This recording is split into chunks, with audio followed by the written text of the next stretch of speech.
Hello guys, and welcome to another video. And this one starts off on a bit of a somber note as the community lead at Grinding Gear Games, that's Bex. I'm sure most of you watching this will know who she is from her interactions with the community over the years. The memes were always on point. Well, she's leaving Grinding Gear Games next week, and that's a big loss for our community. I wish her well in whatever she is moving on to next. And with that, let's move on to today's video topic, the Sacrifice Support Gem. Now, during the reveal of the Trial of the Ancestors League at ExileCon, Chris Wilson went over a handful of the 14 new support gems that we'll be getting in patch 3.22, and one of those was the Sacrifice support. Now, we have very limited information on this one, and we're lacking the actual gem stats for exact numbers. But here's what Chris had to say about it during the reveal. The Sacrifice support gem works on spells that you either cast yourself or through totems. These spells now sacrifice a percentage of your current life or the totem's life to gain additional chaos damage based on how much life was sacrificed. So this will be a support gem that will sacrifice a percentage of your life to add chaos damage based on the amount of life that was sacrificed. And this will translate over to a totem's life if you're using a spell totem. Chris does state here that it works on spells, so it looks like it may not work with attack skills.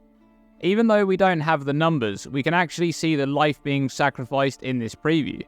So I decided to do some rough comparisons of life percentages before and after casts from the footage shown. The first cast in the footage shown here sacrifices about 17% of the character's life. Now we don't know how exactly this sacrifice mechanic is going to scale, or whether the character is using some other form of life cost or sacrifice mechanic. Then, on another cast later on in the footage, the character goes from about 71% life to about 59%, a sacrifice of about 12%. This is in keeping with Chris's statement that the sacrifice is based on current life, not maximum life, as 12% of the character's maximum life is about 17% of the 71% current life. So the question will be, just how much added damage do you gain from this sacrifice mechanic?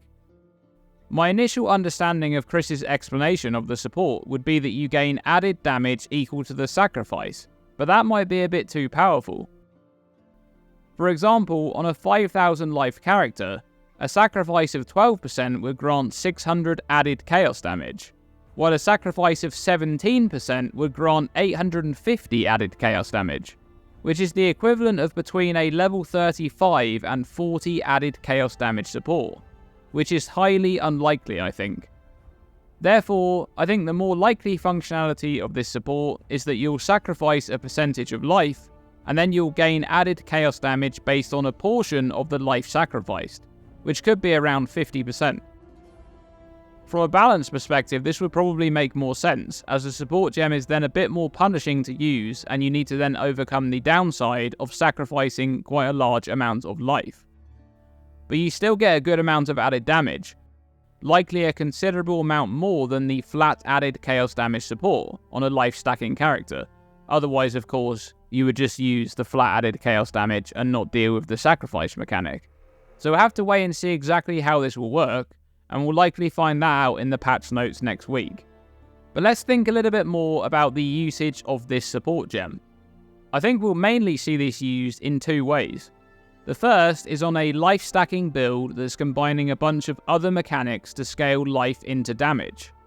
For example, the use of the Dark Pact skill, which also sacrifices a percentage of life to deal chaos damage, and the Wrathpith Globe unique shield, which grants a massive amount of spell damage and crit chance based on maximum life, but also sacrifices life, which means you're going to need a lot of recovery to deal with this huge amount of sacrifice. So one of the best synergies here will be the Dissolution of the Flesh unique jewel in combination with Eternal Youth. Together, this combination of mechanics will allow you to reserve your life against life loss from damage taken, whilst providing Energy Shield's recharge mechanic for life all of the time, which is 33.3% per second at a baseline level, and can be increased with modifiers to Energy Shield recharge rate. Sacrifices like Dark Pact, the Sacrifice Support Gem, and Wrathpith Globe will sacrifice a percentage of your actual life, while Dissolution will still allow you to reserve 100% of your life against life loss from damage taken, even including the life that you technically do not have. It conveniently also grants a giant boost to life, up to 30% more on a max roll. Even though life sacrifice mechanics such as Dark Pact cannot kill the player, you're going to want to have enough recovery to be able to sacrifice the full life value, as Dark Pact, and likely the sacrifice support as well, will only grant damage based on the amount sacrificed, even though they'll continue to sacrifice any life that you have that's below their total sacrifice values.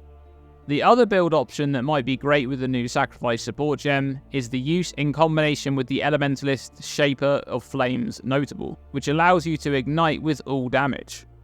In this case, you'll want to use a skill with high effectiveness of added damage to be able to get a lot of value out of the flat added chaos damage that's going to be added to the skill by the sacrifice support gem. Fireball, for example, has a 370% effectiveness of added damage, which is quite considerable. But what about Vow Firestorm? This ability has a ridiculous 760% effectiveness of added damage, which when combined with the flat added damage from the sacrifice support, is going to provide a huge base hit for Ignite. On single targets, you can refresh the duration of this big Ignite by using the Defiled Forces notable passive skill, and with increased Ignite duration, you'll be able to keep the Ignite up long enough to deal enough damage that the soul gain prevention from Vow Firestorm will run its course, and then you'll begin to build souls again through the damage from this Ignite.